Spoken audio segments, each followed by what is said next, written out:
shed a million tears and drank as many old-style beers out at the game.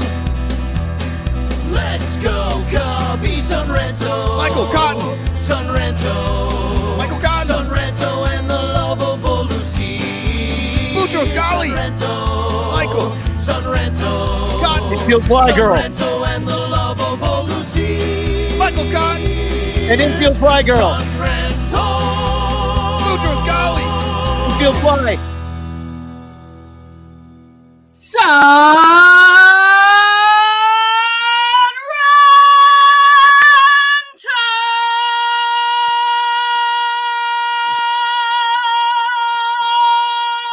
Woo! Yeah. Listen to them pipes. Very nice job, IFG. Yes. Welcome to the Son Ranto Show. And that was the first time that you've ever gotten to call the Son Ranto call. I guess that's what it's called. And Lyle was the original. Then Michael took over. I think I've done it a few times, just and then that was very nice. That was a really great job. And Bringing the Herald skills back from the old Ren Fair days. Town crier.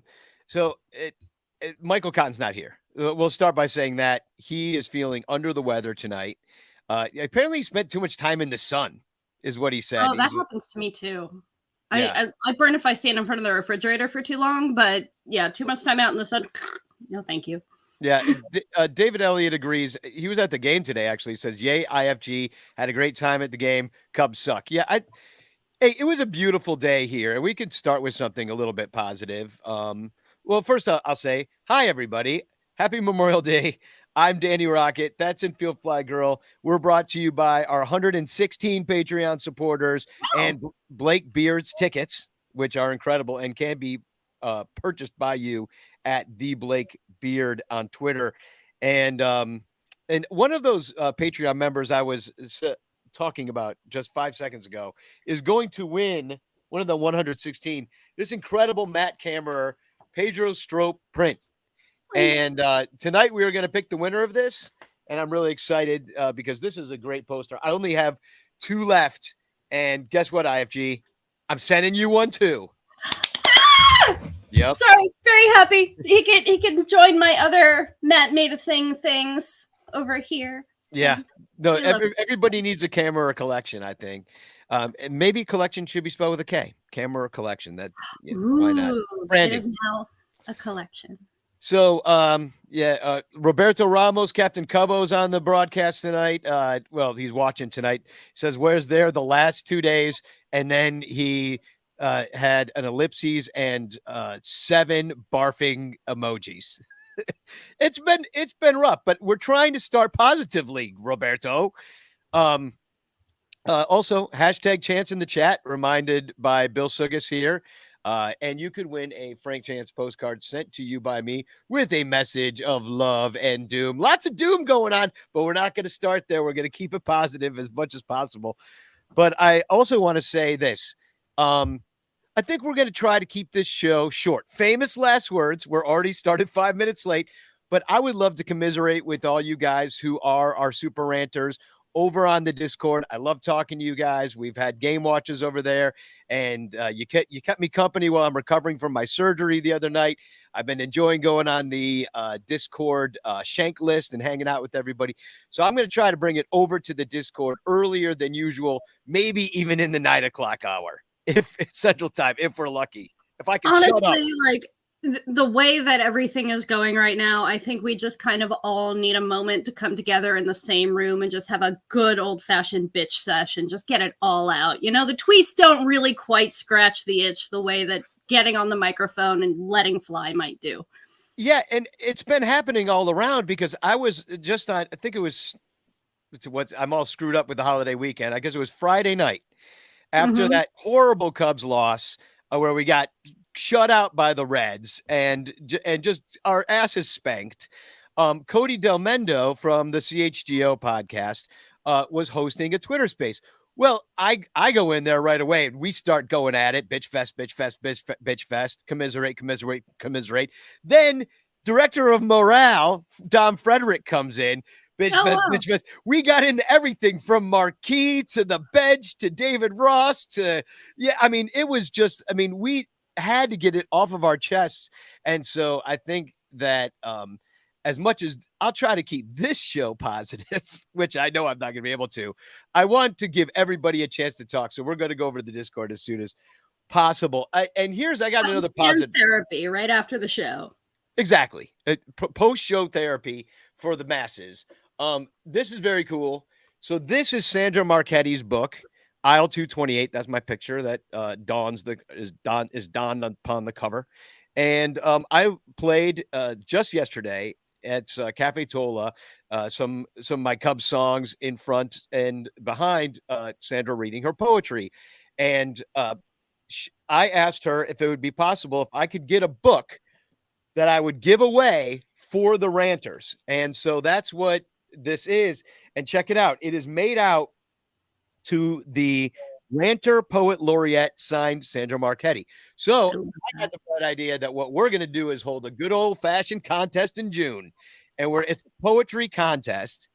And what you do is you write a poem about the Cubs or the Ranters or really anything baseball related you want that you think we find funny, and we will judge you on your poetry, and we'll take audience participation judging too and everything, and just like we do with the Cubs caroling, and then at that point we'll pick a winner and you will win Sandra Marchetti's book. But you can buy Aisle 228 on Amazon as well. So look at that. Michael Cotton misses one show, and we set up an entire contest to unseat him as the reigning poet laureate.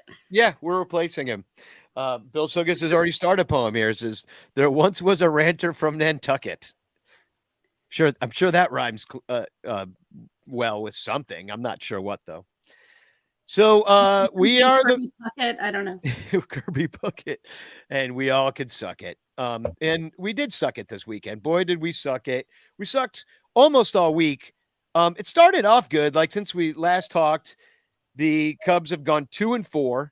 The 2 came hot and heavy against the Mets, who are supposedly a good team. They're an expensive team at the very least. Smiley was good in a game. They won 7-2. Mervis got his first solo shot at Wrigley Field. It was Morel's last homer ever, apparently, that night. I'm kidding. Morel will come back, I hope. Stroh against the Mets was a thing of beauty. Strutting around the mound, turning double plays, making Mets fans mad. Gotta love it. Yeah. He's really good at making Mets fans mad. He's been doing that for a while. Yeah, well, he did it when he was on their team. And he did it in the offseason. Like they can't stand it. But actually, Uncle Mike, I was texting with Uncle Mike about this. He's our Mets fan friend. If you've never watched the show before, he loves Stroh. And he was so sad when they didn't re-sign him, because if you noticed, they re-signed a lot of other arms. Like, for example, Max Scherzer. Like, they spent $40 million. Well, we spent half of that on Marcus Stroman right now, who's I want to talk about a little bit later, because he was in the news this week about maybe, extension, they're, dancing around each other with that stuff. And I would like your opinion as to whether you think that's a good idea, and we'll talk about that in a little bit. But this was so much fun to watch against the Mets. Everything's starting great, and then it all went to shit. We got blown out by the Mets, then we got blown out by the same margin of score the next night by the Reds, and then 2 nights we lose 8-5 straight in a row. And now we've lost 4 straight. We are 2-4 on the homestand so far, with the hot as hell Rays coming in. I don't know how they did this weekend, but are they still in first place? I believe they are. I don't know. I would have to look. Yeah, I'll look right now. Yeah, they are well in. They're the best team in baseball. So the best team in baseball, who's 39-16, is coming in, and it's looking bleak. It's looking really bleak right now. And yeah, they've won 7 of their last 10 too. Yeah, and so I know we're coming off the 2-7 road trip. So you're like, okay, we lose on the road, then we come home and we'll maybe go 500 or win and get back to 500. But like, we're not even getting the team that Zips projected, which was mediocre. Yeah. We're getting right now, the Cubs are the worst team in the National League. Like, as pessimistic as I am, I mean, I did not see that coming. And I mean, did you? I Did mean, you? I was absolutely down on them from the start this year. I just think if you build a team to be mediocre and then you set up the team to be mediocre and then you're making bad decisions the entire way, I feel like the clubhouse knows that this is a bad team that has no chance to actually compete, and thus they are playing that way. Like, these aren't young guys who are fighting for a spot. They're not like trying to make themselves look good for their next big contract. These are all old dudes who know that they're not going anywhere. Well, and then, I mean, I didn't really consider how hard we were going to get hit with Cody Bellinger being hurt. And now it looks like it's going to be another 2 weeks for him to come off the IL. Right. So what we're looking at out in the outfield is Mike Tauchman, who's actually been great, since he's come up, and he's, he's getting on base. He's knocking in runs. I don't think he would be anybody's answer to it out there. They've been playing Morel in right, which should never happen. Ever. He's an infielder. What the fuck? Yeah, I mean, and even center field, I felt he was kind of passable. Maybe he gets a better read on it out there, finds center easier to play. Maybe the lights, the angles. I mean, you have to get used to all that stuff. Like even Kyle Schwarber, took him forever to kind of like get to a place where he looked. I don't think he ever looked remotely comfortable out there, but Morel really doesn't, especially in right. Took a bunch of bad routes on balls. Yeah. And Wrigley Field, right field at Wrigley is not terribly easy. That's why we had a Gold Glover out there who couldn't hit for so many years. Yeah. Yeah, exactly. Because you need the arm. And I think Morel's got the arm, but it's just fielding the position. Right field at Wrigley is tough. Right field is tough in a lot of ballparks. And it's not like it's his job and he's out there every day. He's just getting thrown out there occasionally when they don't have somebody else to put there. Yeah, and they do have other people to put there, except they don't put them there because they decided that Trey Mancini was supposed to be able to play right field. I don't believe he can. I don't believe he's very good at first base either. So you've got a no glove, no hit in that situation with that guy. So that seems like a bit of a mistake. One of those veterans you're talking about really not playing for the contract, already kind of made their money in a way. Right. Probably looking to hang on as long as possible, but they know that it's towards the kind of downside of things at this point. So, I mean, probably following Hosmer out the door at some point. I think we have him for 2 years. I think when you boil it down to it, like this team was put together, like if you get a little bit better than expected out of a bunch of these dudes, then we're a 500 team, and we're not getting that. And they have no reason to try. And then like the whole like magic secret sauce with the Cubs bullpen that we were riding on and hoping was going to happen. Well, guess what? If you have the pitch clock added into the mix, then that whole thing where you're getting, that little bit of magic out of a bunch of dudes who aren't particularly good in the first place, now they have extra pressure put on them in a situation that, they're not really built for. Yeah. Like we don't have anybody who's just a guy who's good at it right now.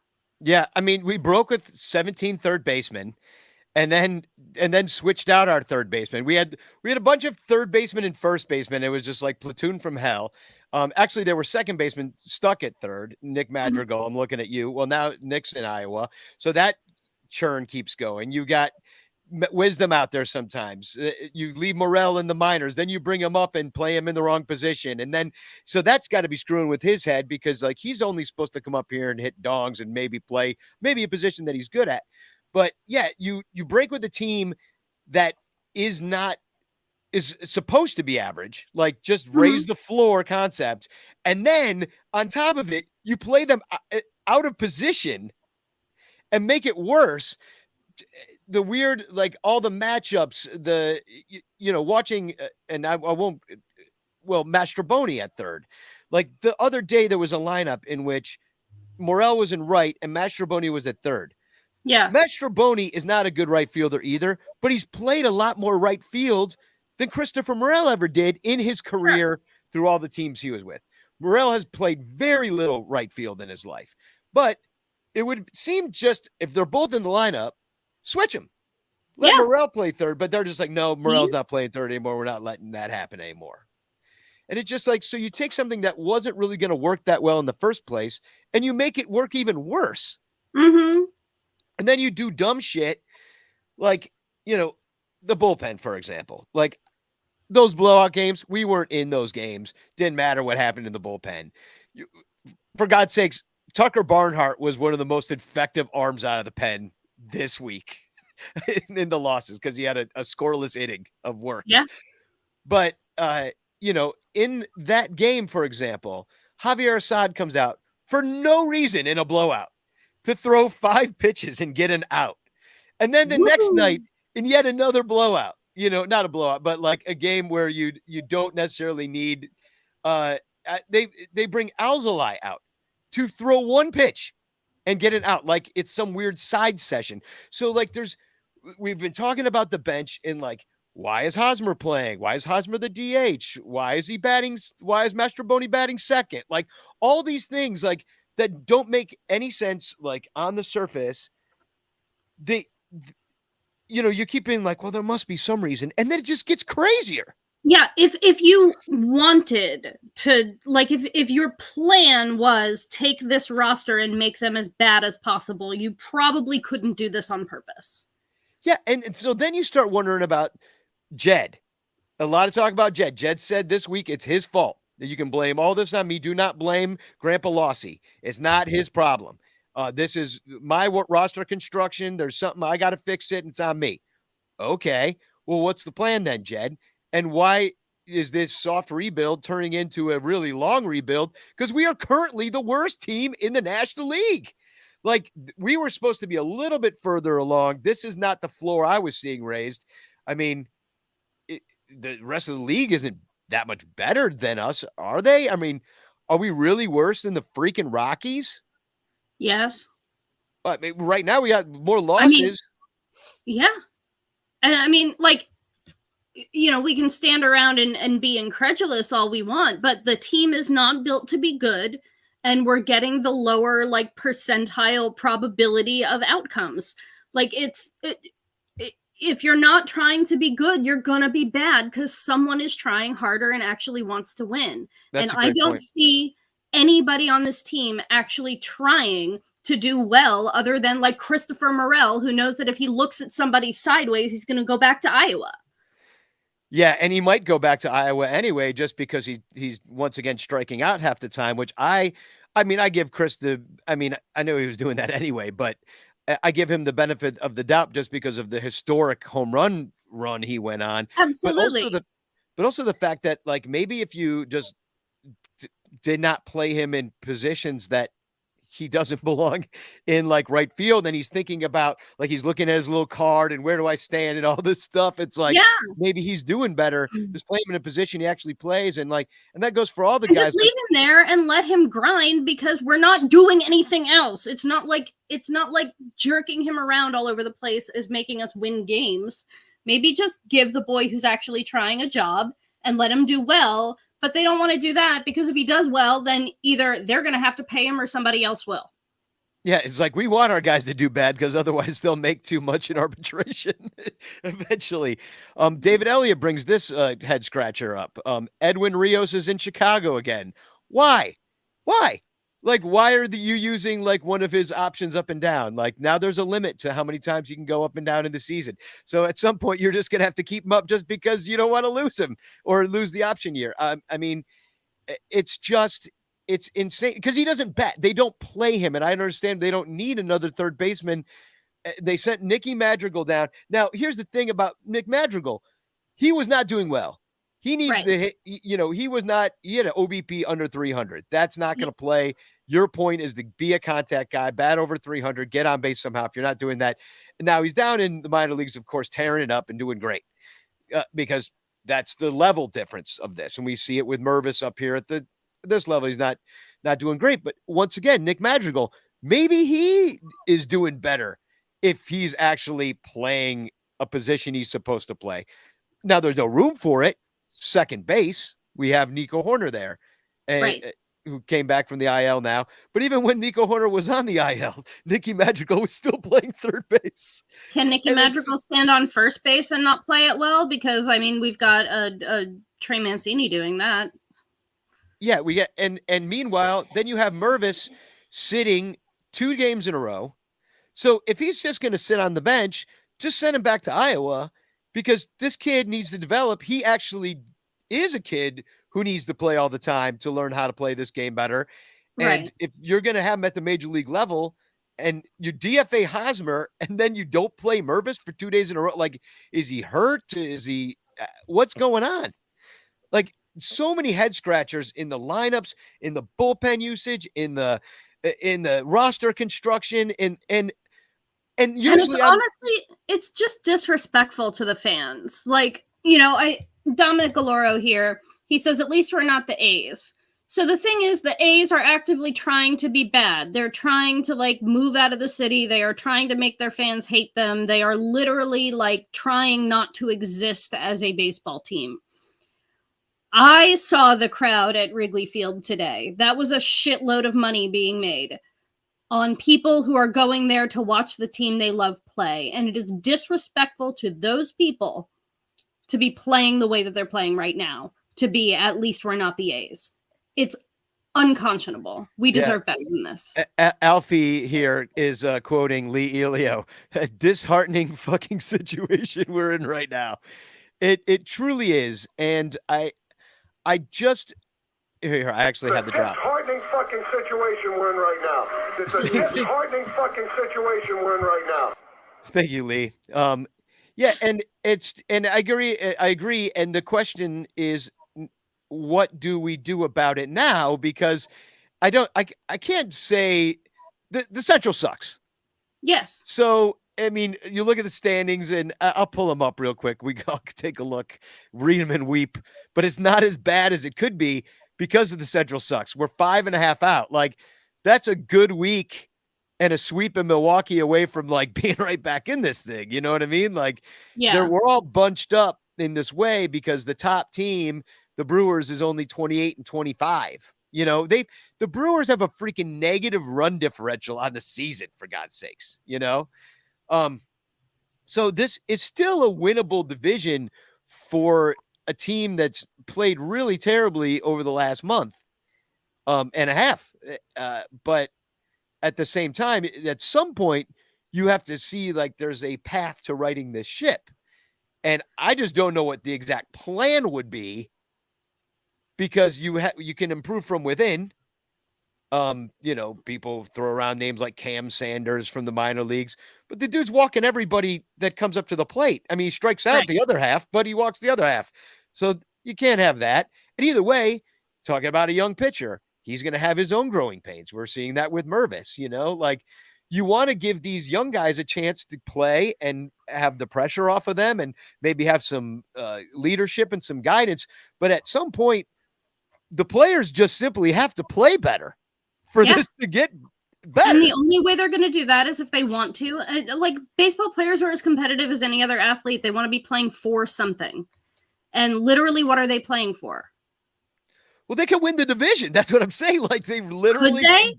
Like, do we like, literally, can we do that at this point? I mean, it's May 28th. So you got a tough stretch coming up, and I'll put up June. Let me put up June so we all see what we're facing. We got the Rays, the best team in baseball, coming in. So I bet you, and I forget who said this on the Ranter Discord, I bet you we're gonna, like, take 2 or 3 from the Rays right now, just to confuse everybody further. Because that's, you know, just I'm here for it, because at least the people who are paying money to see baseball games at Wrigley Field will get to see a win. Yeah, well, and maybe I'll feel good enough to go too by then, because I haven't felt good since. But somebody asked in the chat how I was feeling since my surgery, and it's touch and go. But thanks for asking. But I'm here, I'm alive. But it doesn't get too much easier coming up in June. You got 4 games with the Padres from June 2nd to 5th. Right. Which is weird because why does this series end on a Monday? It's not a holiday. It's just a 4-game series that ends on a Monday. Then we go play the Angels. And I mean, the Angels, they're not the greatest team, but they've got some they're better than us. They're 2 games over 500. And they've got 2 of the best players in baseball. Hope we get to see Ohtani. I haven't That would be looked fun. forward. Yeah. Then we got the Giants, who are also slightly better than us, a game over 500. This is a plus 500 team. Then you've got the surprise second place Pirates. Then the Orioles, who are way over their skis right now and doing great in a really tough division. They're only 4 games behind the Rays right now. The Baltimore Orioles would be in first place in any other division in baseball except the American League East. That's how good the Orioles have been. Then you get the Pirates again. And I saw people being like, oh, we'll rack up some wins against the Pirates. No, you might not. You might not have that option this year. Because you really might not. Those guys are trying their asses off. They know, I think those guys know that they are outplaying their expectations, and so they're trying harder. Yeah. Well, and yeah, so it's like, it's sometimes like kind of getting back to what you were saying before about the trying harder and doing better, that kind of thing. It's, it really might come down to like human mix with this one, that like the chemistry is just kind of like obtuse and whereas in some cases you can make, I guess, what's the sum of the parts is, or the sum is greater than the whole of its, or the whole is greater than the sum of its parts. That's what I'm trying to say. And I think what we have in this situation is we have so many leadership guys that we're ending up with too many cooks are spoiling the broth. Yeah, I mean, it could be either that or like Grandpa Lossie's the wrong guy. And then, so I'll go on with the schedule because I'm almost done with June here. Yeah. Then we go to London. So not only we get suck in 2 different countries. This is amazing. And so there's a lot of off days. So we got the 22nd and 23rd of June off, and then the 26th to come back from London. And then we're back in Chicago to face the Phillies, who also was in the World Series last year and just beat us and kicked our butts, if you remember the last time we faced them. And then you got Cleveland, who is in a weak division, but still has at least 1 more win than the Cubs do. So all these teams, well, there's not a lot of teams that are worse than the Cubs right now. And that's what's the sad thing. Can they turn around? I guess so, but like not this month, because if you look at that schedule, it's going to be real freaking tough. You needed to beat the Reds this weekend, and you didn't even win 1 goddamn game. Against a bunch of kids and old dudes on a team that's not trying to be good. Yeah, well, and then you look at the Reds, and I don't know. I asked Billy DeVore if he was going to be able to come on tonight, at least gloat a little bit in front of our faces, just so we could hate on him a little bit. But I know exactly what Billy DeVore has been doing because I was doing it with him part of the weekend. Oh yeah, I love that you guys were hanging out, going to the Mariners game. Yeah, how was that? You said the crowd was very crowdy. The crowd was very crowdy for this game. I went to this game and I went to the game yesterday. I didn't go today. So like this game was terrible for the Mariners. They gave up more home runs than they've ever given up ever. I'm pretty sure they had just like a juiced ball going on. It was bananas, like things that should not have been hit out of that park were hit out of the park. It was very dumb. I left around the 5th inning. It was bad, but then they played today and it was a lot of fun. And Gino had a walk-off home run. It was a lot of fun. I was hoping that Billy would be here to talk about it because we could talk about how much he loves Gino and how much I love Gino now that he's on the Mariners and not he on may the be Reds. Yeah, well they had all those ex-Reds on that team. They had some weird kind of symbiosis there. But it's I really got to come out there sometime because that's one of the ballparks I haven't seen. I was down at Wrigley today and there was a woman with her family and she was hitting Wrigley today and it was the final ballpark of all 30 and actually was 31 because she had seen games in Montreal back when the Expos played. So this was jealous. Her 31st ballpark. And so I was like, that's cool. And Wrigley to be the last one on a Sunday Memorial Day. And then well done. And then for the Cubs to lose so pathetically in front of her, Agreed. embarrassing. Chris Becker points this out. No spark or swagger. And I think that is a great point, you know, and it's like we saw that for years when we had our core and they really had a gel to them. And I don't think you can, I mean, you can definitely manufacture that gel, but it's got to be natural. You remember drunk Johnny Lester in the locker room after, you know, that playoff win, and he's like, these guys are so cocky. They get up there, they don't give a shit about anything. They know they're gonna win the games, they know they're good, and they just get up there and they do it. And that's why we're here where we are right now. You know, like they're up there and they're cocky, and like we don't have that right now. We don't have guys on the team who know that they're good and are trying to be better at it. Yeah, I mean, miss it so much. Well, and you kind of want to see it with the young guys kind of to provide that spark, and it happened at first with Morel, but Morel went on a homer tear during a time when we were losing still.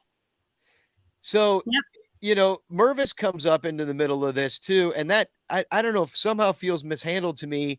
I think just because it never should have been this way in the first place, or maybe there's too much pressure on him right now because nobody else is doing good. All of your leadership guys aren't leading anything anywhere. Yeah, 15 leadership signings, and who's fucking leading the team right now? Yeah, it's like we're in this like jalopy of a car, and like the pistons are misfiring, and like, you know, the wheels coming loose, and then so we start to, you know, favor this side and list to the left, and then that. But 20 years ago, that car was a classic. Yeah, exactly. Oh man, so it's. All right. Well, how about just a little bit of good news, and then we'll take a quick commercial break. And but Hendo came back, and it didn't go that bad. I mean, we lost. He didn't do great, but it wasn't a total disaster. He gave up soft contact. I know that there was I saw some tweet from Brett Taylor of Bleacher Nation talking about the inning where these 4 base hits fell in for the Mets, that it was like an 18% chance that all 4 of those would have been a hit. One of them likely should have ended an inning. They all just blooped in. The game gets out of hand. Kyle throws too many pitches. They had to go get, that it just steamrolled into a bad situation. But nice to see Kyle back. He's not the knight in shining armor. No. But it's nice to see him. Yeah. Yeah. It's and especially with Tyone failing yet once again and he wasn't even as bad this last time on Saturday, but it still wasn't great. I mean, the defense was failing us. Cubs committed 5 errors over this time. That's what I'm saying. There's lots of different things going on that aren't right, but Hendo's back. So I'm supposed to take these little silver lining things and be like, oh, well, Morel broke up the no-hitter. Remember that? We almost got no hit. Hey, at least it wasn't a no-hitter. Yeah. So I'm looking at these little slivers and just kind of hoping something comes out of it. I don't know. Get enough slivers together, we can get a stick big enough I can stab myself in the eye and I won't have to watch this shit anymore. Yeah, and Omar says, I think Jed Hoyer needs to get fired too. And that's the thing that's really concerning about this situation, is that when you go down to that the well got poisoned. Yeah. It's not just oh, we had a tough year because Belly got injured. It's no, that's just one thing. Belly will be back, maybe, and then we probably trade him because it's, but right. Whatever moves that we're going to make, we break with the wrong team. Things go okay anyway. We go 500 in April, and you're like, okay, maybe they'll make a little move here. Nah, they don't really make the right moves. They make all the wrong moves, in fact. And then you're like, well, who's making these stupid moves? Who's making these lives? Well, it's Grandpa Lossy. It's Jed Hoyer in the freaking first place. It's Ricketts. And Ricketts seemed like he even opened up the pocketbooks a little bit this time. We signed Swanson. You're supposed to be excited. We got Saya, things are going seemingly okay. You got Stroh on your team. seems like Yeah, it's going to if be everything goes right in a couple of years, we can sign Shohei Ohtani. And now I've given up on that. you lock up Hap, you extend Horner. Like there's good news happening, but it's still not working. So it's like even the good things you think you're doing aren't working. So when you think about Hoyer, maybe he is maybe that's, and then how far does that set you back? Because then you've got a whole new guy you got to get in there. Then they're going to build in their image. And it's just like, it just feels so, I don't know, the well's poisoned way back. Yep. Anything to add to that negative? I'm trying to be positive. Yeah, here we go. Oh, I want to get to that. Tom Cooper pointing out they couldn't even get the Billy Williams bobblehead yet. Right. I want to talk about that in a bit. Can we talk about that after the break? Yeah. Let's talk about it after the break. We're going to take a quick break for our Patreon commercial. And please become a Patreon member. You get the Cubs pod every single day to your inbox. And the only way you get that is by being a Patreon member. You get to come on the Discord after the show, hang out with us. All the game watches you can be a part of. It's just a great deal, and it's only $1 a month. So we're looking to add people, and you should be a part of it. So please do that, and we will be right back. All over Chicagoland, there are thirsty, frazzled, overworked Cubs podcasters who are struggling to survive one more baseball season in the dog-eat-dog world of unpaid content creation. But it doesn't have to be this way. You can make a difference. Become a super ranter at patreon.com/sunranto, where your support ensures that poor, sad, pathetic, ugly, loser Cubs podcasters can pay for tickets and beer, and in turn line the pockets of the baseball oligarch Ricketts family. Just $1 a month can buy a scorecard. $5 a month can pay for guitar strings to write a Cubs song. And $10 a month almost buys one beer at Wrigley Field. Cubs content creators are the lowest pieces of pond scum garbage that slither over the face of this planet. But super ranters help them get drunk and screw off at baseball games. What do you get out of it? The Sun Ranto Show delivered to your podcatcher without stupid advertisements like the one you're seeing and hearing right now. Plus, at other Super Ranter levels, you can get Cubs music, access to private Sun Ranto pages, the Ranter calendar, and special thanks and Ranter recognition in our live broadcasts. Plus, eligibility for monthly prizes. What does Sun Ranto get out of it? Your money. For tickets and beer. Go to patreon.com/sunranto. That's patreon.com/sunranto. And become a super ranter today.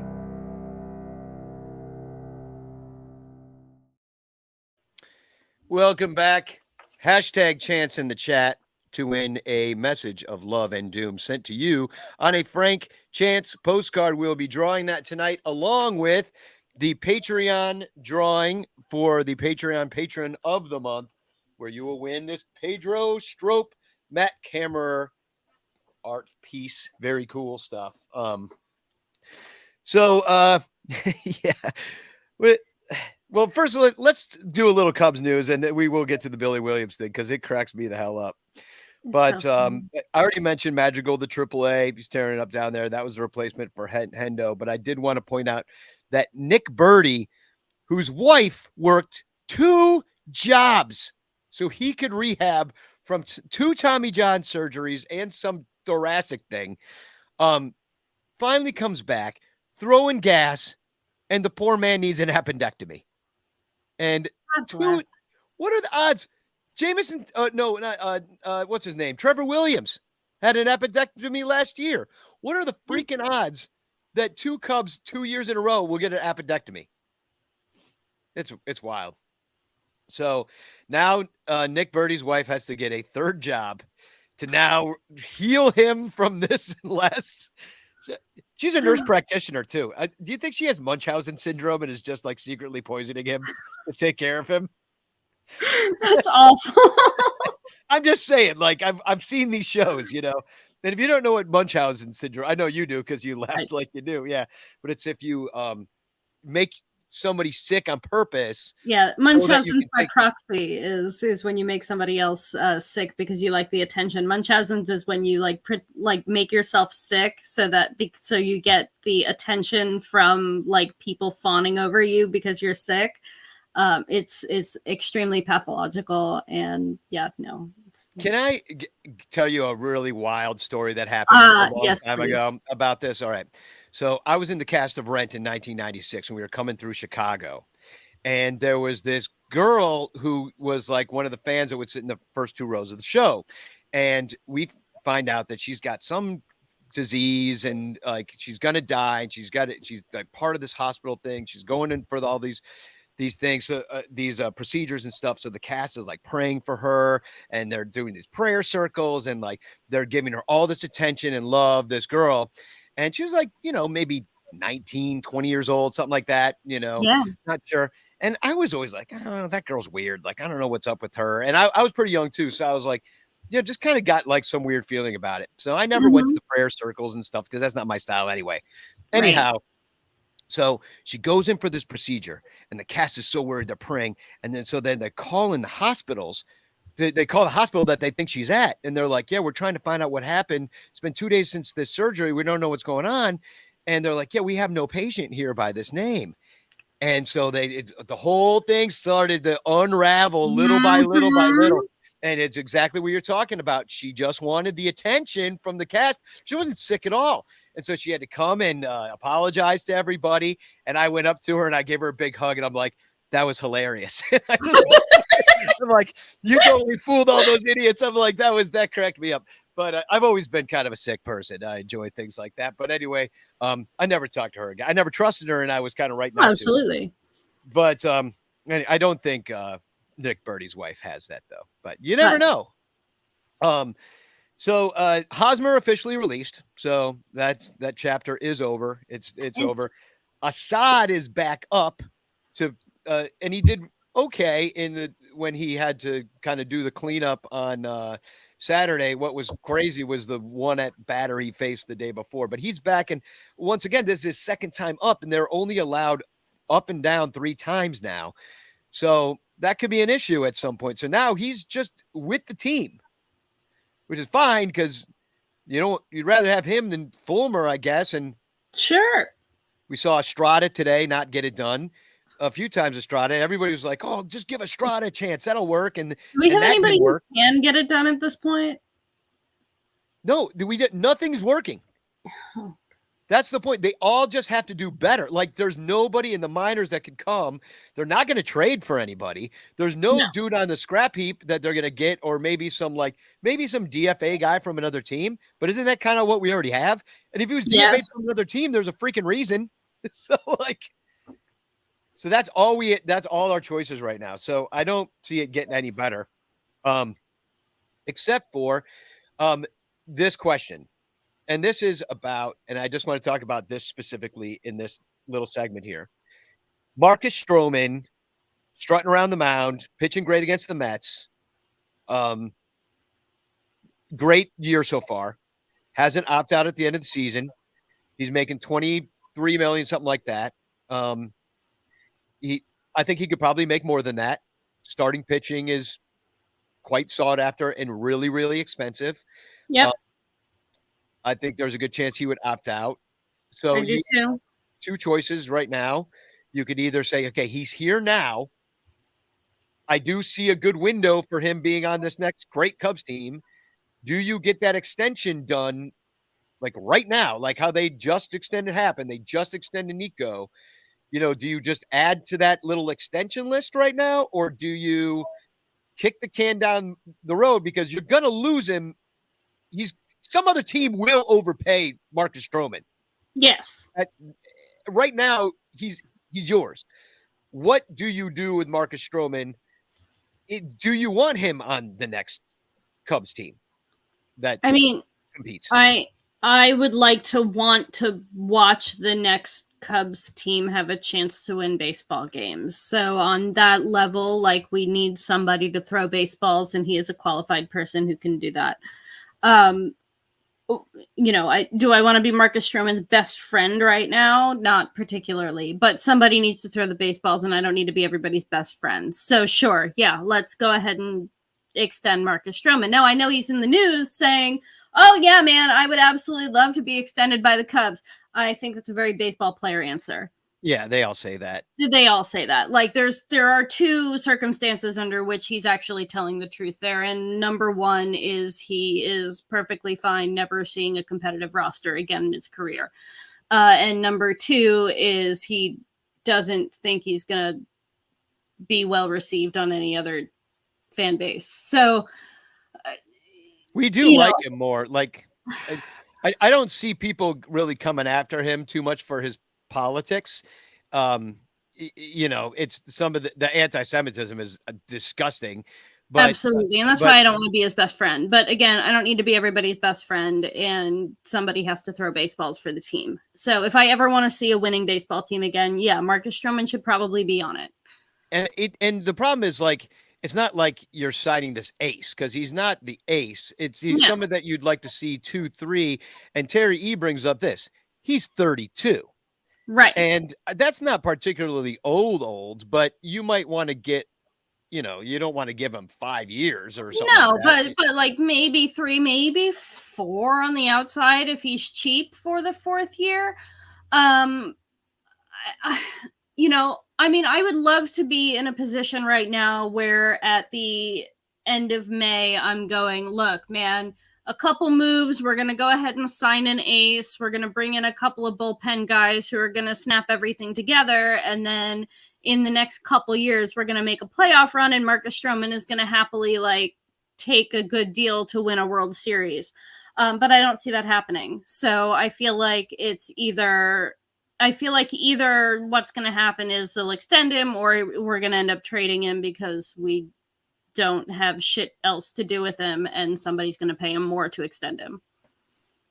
Yeah, I mean, and starting pitching could nab you quite a bit in the market if somebody that's really going for it. But I don't know that Stroman is going to be as sought after as maybe some other guys. I don't know. Like, it's tough to say. He obviously has a lot of experience. He's having a great year so far. The age does concern me a little bit, but not too much if it's only like 3 or 4 years. Yeah, he's very healthy. He takes care of his body. Like, he's not, I don't think he's a huge injury risk. He'll decline the way any, 30 some odd pitcher might decline. I don't particularly see him playing as long as, a Justin Verlander or something like that. Because he's not going to be able to jump up in the air like that when he's 42. But, I would like to see him extended, but I would like to see him extended because we are making other moves to make a decent baseball team happen. Yeah. I don't want to not spend him to get other players that are going to improve this baseball team also. Yeah, because it's not going to be particularly cheap to extend him either. I mean, it's not like he's going to take some hometown discount. And no, like, you're committing money that you actually do have to spend. Although, the Cubs, they're spending $175 million right now. And this is what we get. In the National League. Yeah, exactly. I'm like, you'd think that $175 million gives you a little bit more in this economy, but apparently not. Maggie says extend. Bill Suga says swap for Hunter Green. That'd be nice. He almost no hit us. Then we could have that on our side. And Mike says there's a number where both sides can be happy.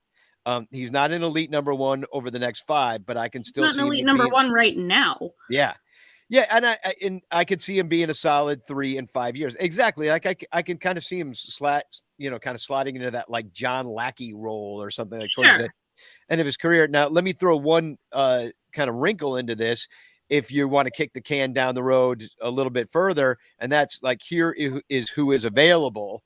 I know it's a little small on the screen because there's quite a few pitchers that will be available on the open market next year. And I know it's only May 28th. It's Memorial Day, and I'm talking about the offseason already. But I'm just saying that this is relevant to this conversation only because this is what Marcus Stroman is also up against. He's making 23 right now. And then ahead of him, you got Max Scherzer, you got the big gun Shohei Ohtani, who's going to be a free agent. And he'll only be 29. But I think Ohtani, you're at the risk of at the All-Star break, somebody, or at the trade deadline rather, there's always the risk that the Angels are going to do a trade and to somebody who will extend him immediately. Like Ohtani might not be available in the offseason. Yeah. And then what you're looking at is Max Scherzer, who's 100 years old, and Clayton Kershaw, who's 100 years old, and like Ryu, who's like old and also broken often. And it's like, who else do you really have here on this list that is going to give you the next 5 years? Yeah. When you put it that way, as who's going to give you that kind of time, it does change. I like Urias from the Dodgers. You had another lefty there. The other question that He's goes another along person who doesn't want to be my best friend, but sure. Yeah. Also. Yeah, exactly. Not a great human, but then you get into, Syndergaard. Manaea has a player option, Stripling, Andrew Heaney from Texas, the lefty. Then now you're kind of coming down into a different level of starter. So Sonny Gray is on this list. He's a free agent. That could be something. There are some names, but all these teams are looking for these guys. And so you have I guess I come on the side of get Stroman done now so that you have that locked up to the future. And then you don't have to worry about at least that spot. Now you have to worry about a lot of other things. Are you going to get Drew Smyly to come back? Are you going to get, are you going to develop Wisniewski? Is he going to be a dude eventually? Is Ben Brown going to come up and be a guy that you can count on? Is Kyle Hendricks going to be Kyle Hendricks of old I think that's a club option for next year. Is that I saw him on this list. Yeah. Club option in the middle there. So you could still put something together. You're still not rolling up an ace. Right. Yeah, I honestly, I don't see us in the Shohei Ohtani market anymore. At the beginning of the season, I was absolutely riding that train all the way down the road, but I don't see that happening. Shohei Ohtani has accomplished everything he possibly can in his career except winning a World Series, and I do not see him having the confidence that the Cubs are going to take him there. Yeah. No, I hell, neither do I. I don't have that confidence either. So it's an interesting conversation. I hope it doesn't really overshadow this season. I don't want to be talking about this yet, but it seems like as we get closer to this trade deadline, it's frustrating that Belly is hurt because you're like, well, he was a flipper. Like we're going to flip that guy, and now I'm like, he's hurt. So I don't know who's going to 2 more weeks. I hope he comes back strong and gets his value up because we need that at that point. And then there's another person like, do you extend him? Probably not. Cause then you're locking up the whole outfield. It's like the Cubs have painted themselves into some weird corner by these like non-committal deals.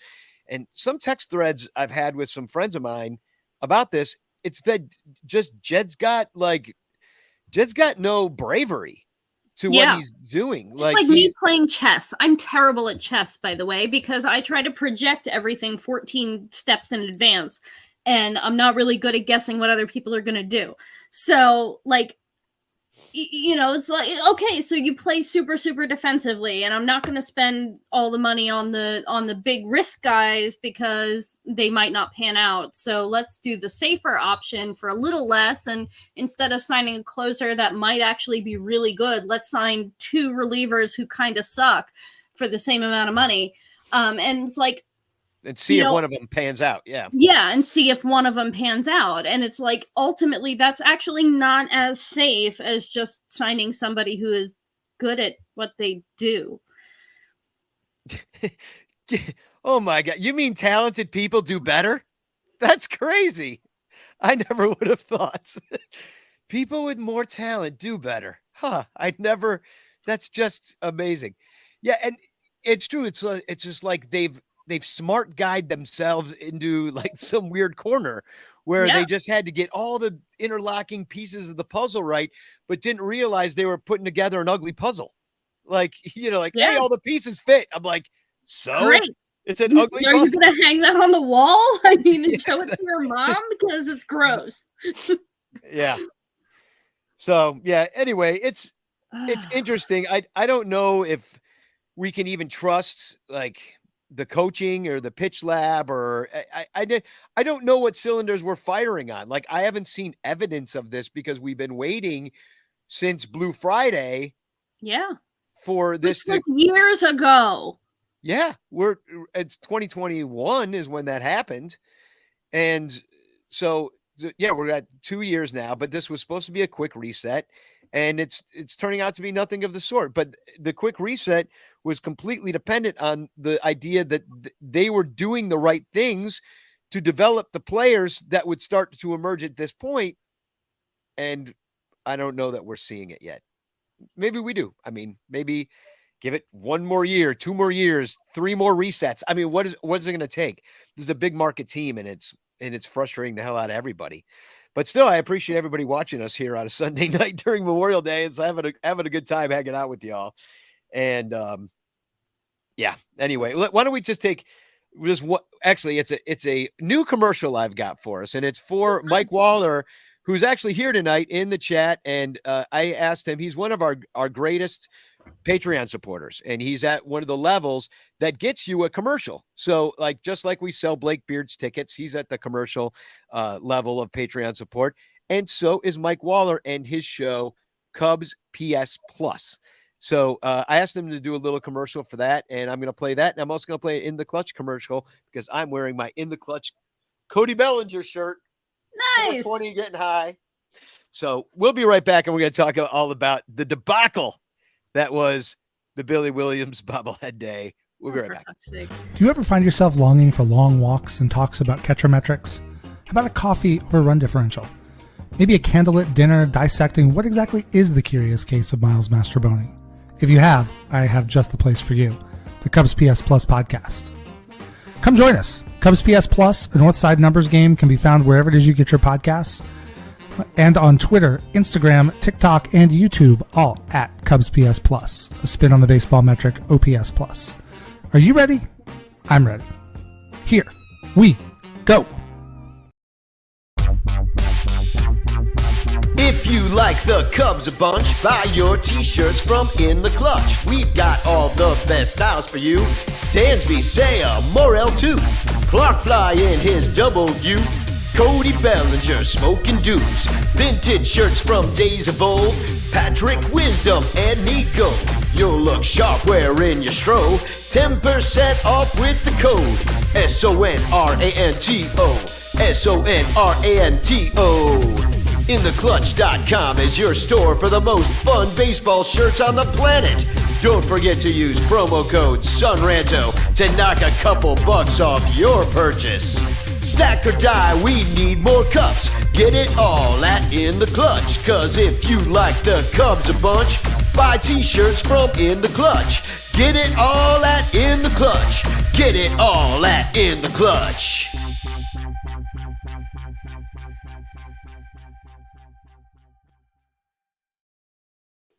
Welcome back to the Sun Ranto Show.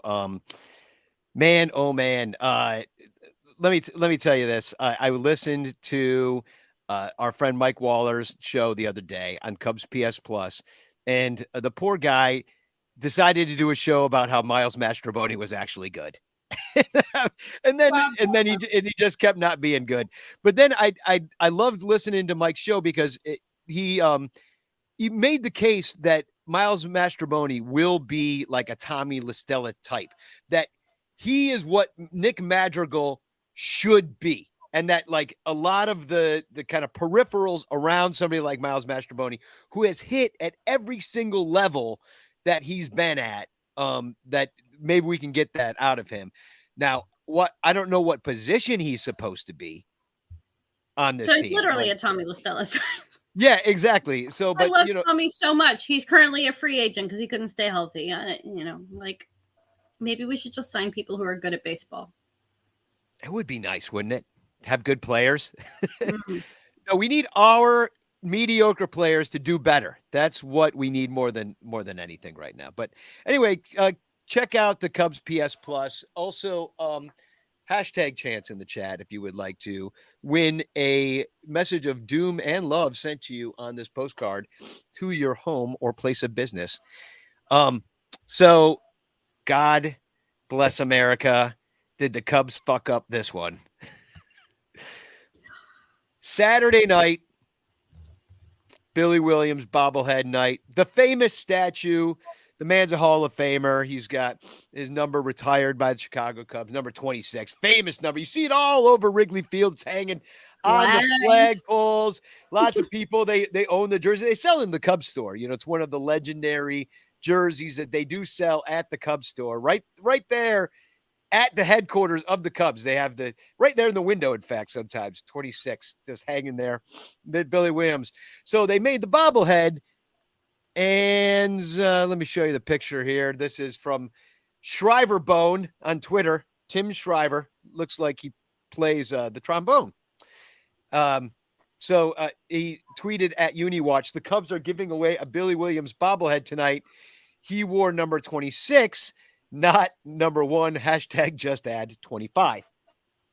Did they have a big stack of leftover Kosuke Fukudomes from 2008 and just swap the heads out? Or like, what's going on here? I don't know. Well, first of all, like, it's weird to me that this was a bobblehead at all. Like, I was talking about this on the Cubs pod. I'm like, they have the Billy Williams statue, and it's that statue gold coppery color. And it seems to me that bobbleheads are like those big goofy headed things that are like kind of caricature-y. And this isn't a statue honoring a famous Hall of Famer. Maybe you should make a little statue or, you know, something like that instead of a bobblehead out of it. And then, like, to me, like, the bat is too big. Like, look at the bat. It's the entire thing is just ridiculous looking. Yeah, it's not well put together, in my opinion. But then to have the oversight, to not have the oversight, to not screw up the freaking number and put number 1. I mean, it's comical to me. And then the Cubs had to turn tail. How many people had to see this before they gave away 20,000 of them at the front door? Well, I mean, I don't even know at what level the communication broke down that they screwed this up. So, I mean, it could have been at the factory. It could have been a prototype or an email that got lost or something that happened. I mean, you would have think this would have been in the original plans to use his actual number, and that at some level down the chain that they were like, oh my gosh, we got a whole big order and they're all wrong, but we already announced that it's bobblehead night, so I guess we got to give them away. Well, yeah, I mean, that's the other thing is like where they nobody opened it when they came and be like, and nobody even noticed then. Yeah, that's a great point, because I'm picturing them all like wrapped up on pallets and just nobody opened them till that day. Oh, somebody knew. But they made the decision to give them away anyway. Like we were all too dumb to figure it out. And if they didn't know, is it worse that they didn't know because they just weren't doing their job and didn't even check to be like, it's wrong? Because they've been sitting on these. I mean, I don't know when they got the delivery, but it had to be last week or the week before. Like you'd think they'd want them in house just in case something else went wrong and keeping them in a warehouse. Somebody had to approve the prototype, right? Well, yeah. I mean, I've made bobbleheads before. I made the John Baker Day bobblehead and all the hands broke off. So I've had my own little bobblehead debacle. Yeah. Some people didn't care, like me and John, for example. We didn't care. And now knowing that you have a broken fisted one is the way to know that you got the original, because the other ones were second printing. But the Cubs are doing a second printing. And actually, I was privy to, I already got my Billy Williams bobblehead in the mail. It came right away because, you know, they know I do this show and they know that they don't want bad press. So they sent me my replacement Billy Williams bobblehead right away, and there it is. Just lovely. Yeah, just it's no numbers on this one though. They decided just not to have a number, I guess. And damn it! They put the wrong name on the front. That's the only thing. They screwed up the name on it, and apparently Billy. I had to tell him that Billy just like him though. Didn't play tennis or have breasts. So like those things. But you know, sometimes things get like a little caricaturized. when they, bobblehead things, and they don't look like the original. Like Chris Bryant's didn't look like his either, for example. They all look like John Waters that year. That was the John Waters bobblehead year. So Cubs are going to make it worse though. And I want to see what people are saying in the chat. They made these in China, right? I have no idea where they made these. Probably, I would say they probably made them more locally because it wouldn't make that much sense to get that many 10,000 from China. That seems expensive. They also messed up the Fergie Jenkins one as well. I don't know how. So let me know how they messed up the Fergie Jenkins one. But I do know that the Cubs knew they screwed up. And so they sent a letter immediately to the fans. And let me just read it here for you. May 27th, 2023, Cubs ticket news. Fans, for our game against the Cincinnati Reds, blah, blah, blah, we made a regrettable error by distributing Hall of Famer Billy Williams bobbleheads with the incorrect number as tonight's gate giveaway. To correct this, new bobbleheads are being made. Due to manufacturing and shipping times, it is likely these items will be available next season. They literally dropped a wait until next year on this thing. If you are one of the 10,000 fans who received tonight's giveaway, you will be contacted with more details on how to exchange the incorrect bobblehead. We appreciate your understanding and patience. Thank you, Chicago Cubs. How the hell are they going to do this? This is a logistical freaking nightmare. So what, I'm supposed to come and exchange my Billy Williams #1 bobblehead. And you probably have to do it at the box office because they don't want to pay for shipping to send it to you. Yeah, or they're gonna send me like a prepaid box, and I got to send this back. Then what are the Cubs gonna do with this? And I was talking to Crawley about this the other night. What's going to be worth more? Yeah. What is it? The misprint? Well, we know there are 10,000 stupid ones out there. How many people are going to have this bullshit bobblehead next year? How many are going to go through all the steps that it takes to get the real one? Yeah, not that many. But like as a collector, like the corrected bobblehead is going to be the more valuable of the two. Oh, you think so? I think so, because every step that it takes is going to be another thing people aren't going to do. And that's right. Like, well, if you opened it, we don't want to take it back. Or like, if you don't have the proof that you were the original ticket holder, you're not going to get it, and all this other stuff. So like, if you bought the #1 Billy Williams on eBay, you're not getting the new one. They'll probably only print up as many as people sign up for. Like, let's say like 500 people sign up for this stuff. And the question though is like, if I got one of the original ones, I want both. Like, what they should do is not some dumb exchange where I'm going to give you this bobblehead back. And like, it's a freaking piece of plastic. You screwed up, just pay for more bobbleheads. I mean, they're not cheap, but if you're buying 10,000 of them, what's it going to cost you? Like, $10 a piece tops, maybe for that many. I don't know how much it costs. I mean, for the Baker ones, it was expensive. It was like $30 a piece to make these things and to ship them out. But if you're buying that many, maybe you probably get a better deal. I don't know what it costs the Cubs. Yeah. Dominic checked back in. He says the Fergie Jenkins ones, the retired number date on the box is incorrect. Says his number was retired in 2000 instead of 2009. Oh, okay. All right. Yeah, it's just like, can you just double check? Like, there's 4 words on the things. Proofread. Literally ask any Cubs fan in the bar across the street. They will correct you. Yeah. Hey, guys, does this look okay? Go to Murphy's. No, man, you got the wrong date on the box, bro. So I want to bring up something just because this reminded me of another thing that happened, and bring up Beth Murphy one more time, who actually was the one that saved. This is the last time that a debacle happened like this, when they threw all that Ron Santo memorabilia in the trash. And Beth Murphy's the one that saved that. The latest twist, I got this, So I wanted to give him credit, and I didn't write down, but I'll drop the link in the next break. But the latest twist came Wednesday when tavern owner Murphy, the primary woman for the Rooftop Owners Association that is battling the Cubs over their renovation plans, this was way back in the day, said she had memorabilia in her bar right now. Murphy said she instructed a couple of her bartenders to get the items from the dumpster. The items were on display in her bar on Wednesday. So she brought them over to the bar and displayed all the stuff that the Cubs had thrown away in the trash. She said, I saw them walk when I was walking my dog. I'm a big Ron Santo fan, and I thought we should display them. At first, I didn't want the Santo family to know it was in the dumpster, but I did give them first right of refusal. And this was all reported originally by Paul Sullivan of the Chicago Tribune that said that local bar owner Beth Murphy had played here on Monday when she spotted and retrieved a pile of Ron Santo memorabilia.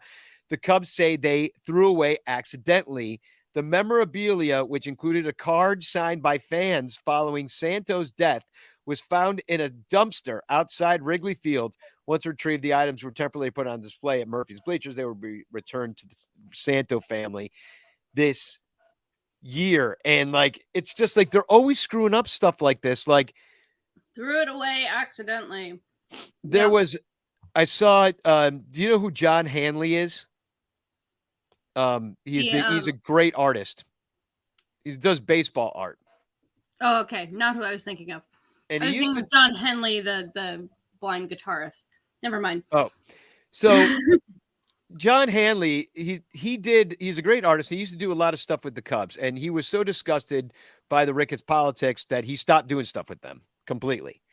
So, but he wrote this on Twitter. He doesn't give a fuck either. He's got his situation going down, and yeah, he doesn't give a fuck. So John Hanley said, I worked on a Cub project a few years ago, and the marketing person wanted Ron Santo to sign a mini W flags.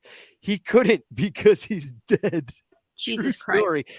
So this is like somebody in marketing that just doesn't even realize that Ron Santo's dead. Like, how do you even get this job? Like, there's plenty of Cub fans that would be pretty qualified for just about any job in there. There are millions of us. I have worked in baseball about this much. And I guarantee you anybody that's not in some kind of director level position is an intern or some kind of temp.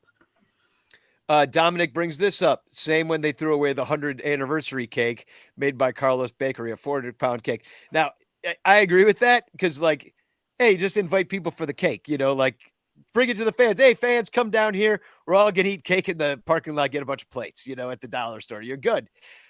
That's what you and I would do with it. These guys, they obviously don't care.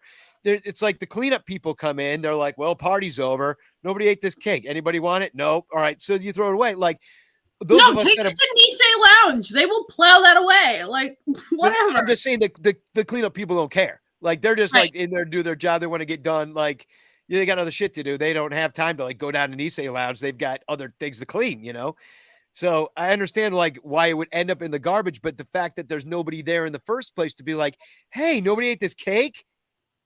We should bring it to Nisei. And that shouldn't be the cleanup people's responsibility. That's the Cubs, So hell, put it on Twitter. Hey, Nisei, come down here and pick up a cake. Throw a party. Either way, they screwed exactly like cake party. Everybody loves a cake party. I haven't been drinking this month. Like I would go to a cake party right now because I'm like looking at a party. Hell yeah! Sugar sounds like great right now to me. I'm eating chocolate right now. Sorry if you can hear that. I'm very hungry. Oh, very nice. This show fueled by Blake Beard's tickets, and chocolate. So, I guess that's pretty much the show. I want to go over to the Discord, hear from everybody over there. So Roberto Ramos says, what did I miss? Had an important call to White House. Well, Captain Cubbo's work is never done. So, and Terry E points out that the starving kids, we keep canceling each other's stuff. The starving kids in the sweatshop that make the bobbleheads could eat the cake. Yeah. By the time it got there, though, probably would be pretty stale. So, yeah, that was a pretty pathetic week. But I do have a few announcements to make. Is that June 17th. It's looking like Output Lounge is not booked yet, but we're going to do it at Output Lounge right after the game. The Cubs are going to play the Orioles, and then Bleacher Bum Band's going to rock. The album's coming out great. I was listening to it today where you got some final touches going in. And I was hoping to announce this tonight, but I can't, unfortunately. But if you're a Patreon member at the $5 level or a Bleacher Bum Band Patreon member, which helps us do our rehearsals and make this album happen, if you're a Patreon member at the $5 level at either of those Patreon sites, you will be getting this album first. All 9 songs, you get it first.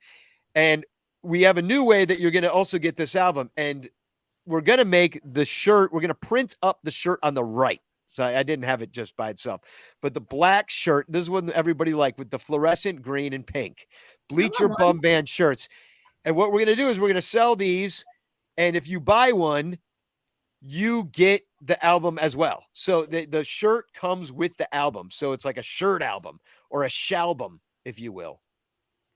And it's a combo. It's a bundle purchase. Exactly. And it's the way you can get the album before everybody else, before it comes out on Spotify, and you can hear it first before everybody. Or you can be a Patreon patron, but then you don't get the You get a physical copy of the album or just like a download code? No, download. You get a download. Yeah. Or like a place to download it. Yeah. Like I'll put a Google Doc or something like that. Or a Google Drive thing. The other thing I want to point out is that this is officially booked. Bleacher Bum Band is going to be playing at McCormick's in South Bend, Indiana on July 8th.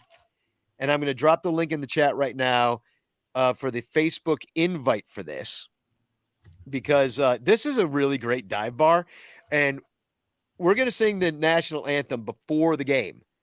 And then afterwards, we're going to rock out at this dive bar called McCormick's. It's going to be free, and it's just going to be a freaking really fun night in South Bend. What was that comment that you just had up there about it's not on cassette? I'll make a cassette for you, Roberto. No problem. 8-track only, though. That I cannot do. That's one medium I never really got to toy with too much. But yeah, come on July 8th. There's also going to be, I think we're going to do group seats for that game. And so I think what happens now is that they're going to give me a bunch of group seats, and then everybody can go buy their own tickets. So make sure that we're all in the same section. And they said there might be an all-inclusive option. So I was going to take a vote out there to see if people wanted that. I kind of don't, because I got to play and sing the national anthem. So I'm not going to really be in the mood to like be pounding beers. You know what I mean? Right. I got stuff to do is what I'm saying. How far a drive is South Bend from Chicago? 2 hours. Oh, that's not bad. Yeah. I mean, depending on where you are in Chicagoland, it's not so bad at all. So we're probably going to stay over though, and that'll be fun. Next week, I'm hoping this is going to happen. So tune in next Sunday. The schedule gets weird because the Cubs go to the West Coast, and but we will have a show next Sunday night at 8:00 Central Time. But I'm hoping. I was writing to Steve Trout about his pillow mitt, and I was like, you know what? I love that '84 Cubs team. There's Steve with his pillow mitt. He invented $25 the pillow mitt. And I thought, I would love to talk to Steve Trout about the '84 Cubs, which was my first heartbreak. And I would love him to come on the show. And I'm like, maybe he would come on if we helped him sell the pillow mitt. Heck yeah. So I said, hey, Steve. And fabric ain't going to pay for itself. Yeah, exactly. So we're going to have Steve on the show selling the pillow mitt, telling us how he got that brilliant idea to make a mitt pillow combination. Just kind of like how I made a shalbum.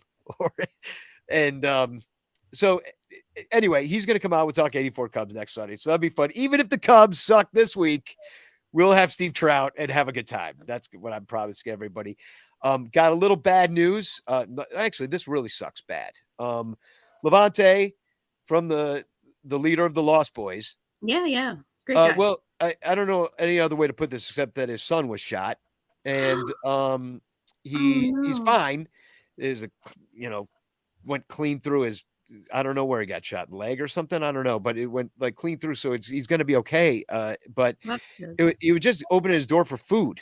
And I've just dropped a link in the chat of that news story in ABC 7 Chicago.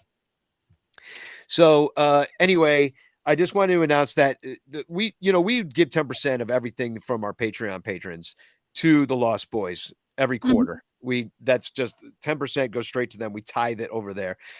And when I was texting with Levante about this, and I told him like, hey, I'm really sorry to hear this is just terrible news. I'll just read what he texted me back.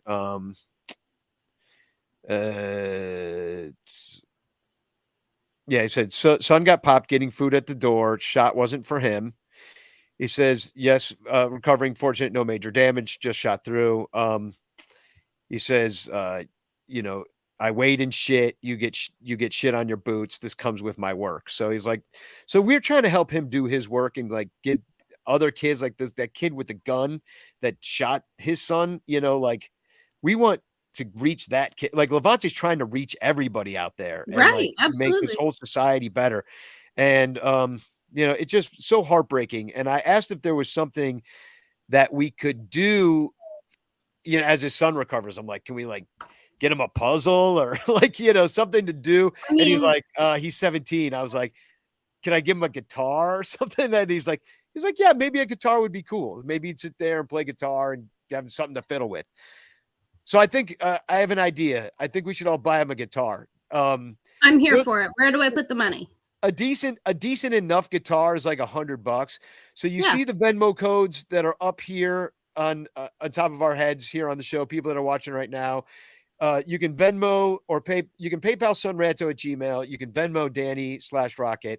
Any money that's raised right now, I'm gonna give him $100 towards a guitar. We'll send him a guitar because you can buy a decent starter guitar Yeah, on absolutely. Amazon, and I'll just send it right to him.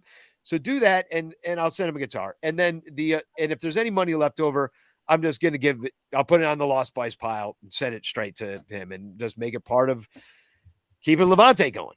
So I mean, I'm sure Levante's got things taken care of or whatever, but 17-year-old boys cost money, and medical bills aren't cheap. So he's got other kids too. Yeah, absolutely. He's got a little one, cute little one too. Aw. And That's gotta be scary knowing that Big Brother got shot and all of that. Oh gosh. Yeah, no, Just it sucks. awful. No, it's just awful, and it's Levante didn't even seem phased, and that is even sadder to me. Yeah. That it's just like, yep, guess my son got shot, because it happens every day, so it sucks so bad. So I just want to reiterate that we're trying to do stuff for those guys, and look up their website. If you don't know it, it's lostboysinc.org. So another sad, I hate to end on sad news. We start sad because the Cubs and end sad because everything's going wrong. But our friend William, Club 400 William, this is not William, this is his wife, Mia, who unfortunately passed away this past week. So I just want to shout out to him. He's part of the Club 400 family. I love William. She's a very nice person. They have special needs kids, and now they're without their mom, and it's just another heartbreaking thing. So if you know William and you didn't know this, I just wanted to shout out to him and just, let you know let him know that here at the Sun Ranto show that we're thinking about him and everything. But just sad stuff. I don't know what else to say, but I just felt like I should acknowledge that because he's very close to the show. And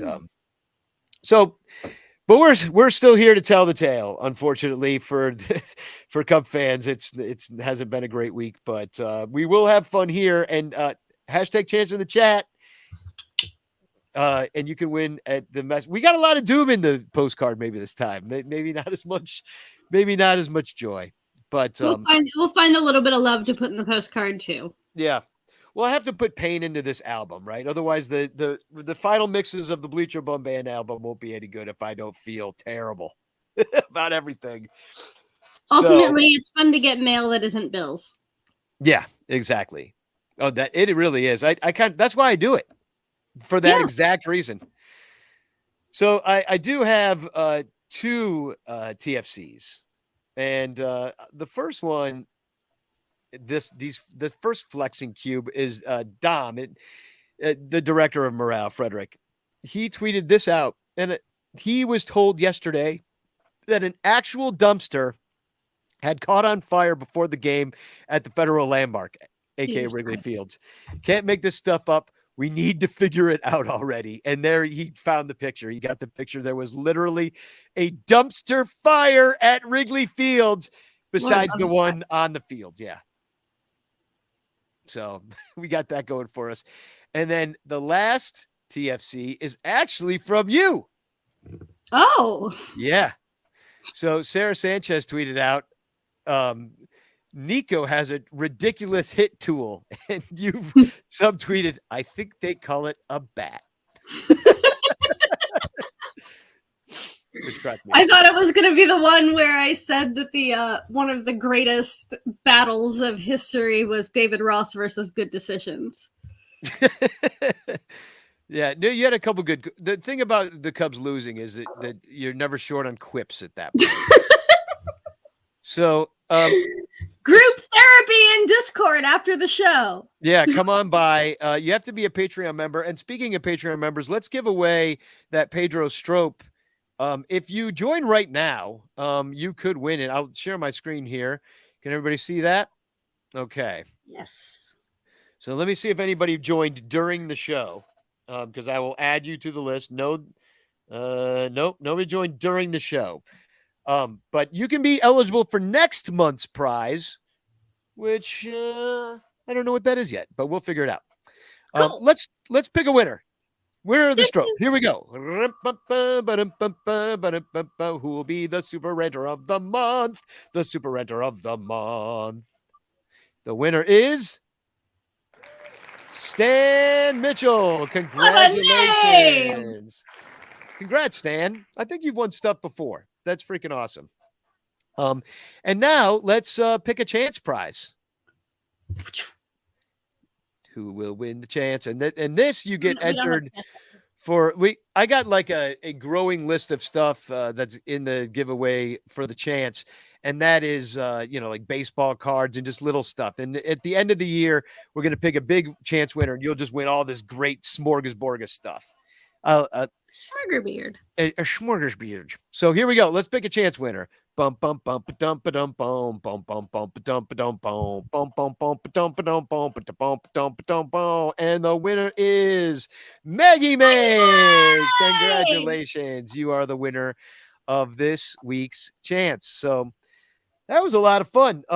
Once again, we're doing the Sandra City where the Cubs are so shitty. And we're going to give away this awesome book. Send in your Cubs poems. Just, DM me, tweet them out, just tag me and stuff. I'll screenshot everything. We'll judge you and your terrible poetry on this show. And you can win this awesome side book from Sandra. Just remember, you have to out poem Michael Cotton. Yeah. Is it going to be like, when you gotta, there's no way Cotton's not entering that competition. Come on. Like, are you smarter than a fifth grader kind of thing? Are you smarter than the poet laureate? Are you a better poet than our laureate? Yeah, I think Michael should be the ultimate final boss on this one. Don't you think that? I think so. He's the Gordon Ramsay. He'll be so mad if somebody else gets the title of Cubs poet laureate. Yeah, Michael's like, that's technically my book you're giving away, dude. It's like, excuse me, sir. It's signed to me. So come hang out with us in the Discord tonight. We'll be hanging out over there. Give us a second to get over there. In the meantime, I'm going to play a song that's new off the album. I played it last week, but I think it's pretty funny. It's called The Ballad of Poncho Boy. It also had to do with a bobblehead Saturday that went awry, just like this last bobblehead Saturday. God, it's just consistent. If nothing else, we're consistent with our treachery. Bless. So I'm gonna go some more gin. Magog. Magog.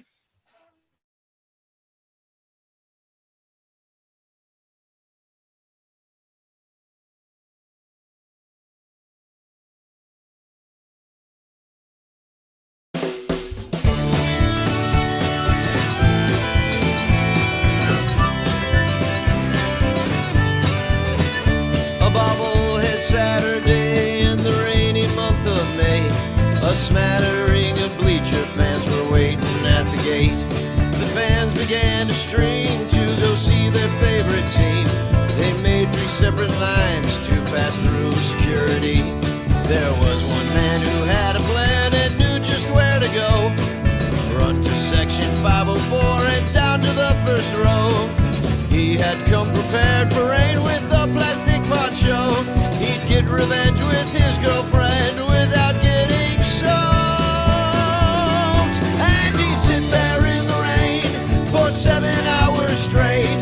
He'd sit right through the weather that had made the game delayed. With his plastic poncho on, he'd sit all afternoon long. That's why I'm writing Poncho Boy this song.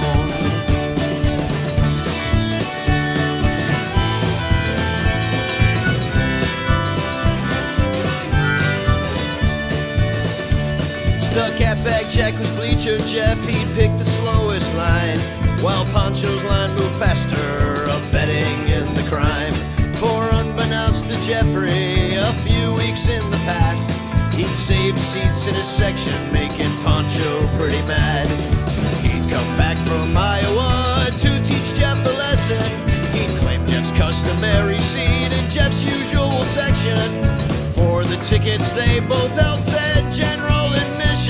Revenge will be served cold and wet, no respect for tradition. And he'd sit there in the rain for 7 hours straight. He'd sit right through the weather that had made the game delayed. With his plastic poncho on, he'd sit all afternoon long. That's why I'm writing Poncho Boy this song.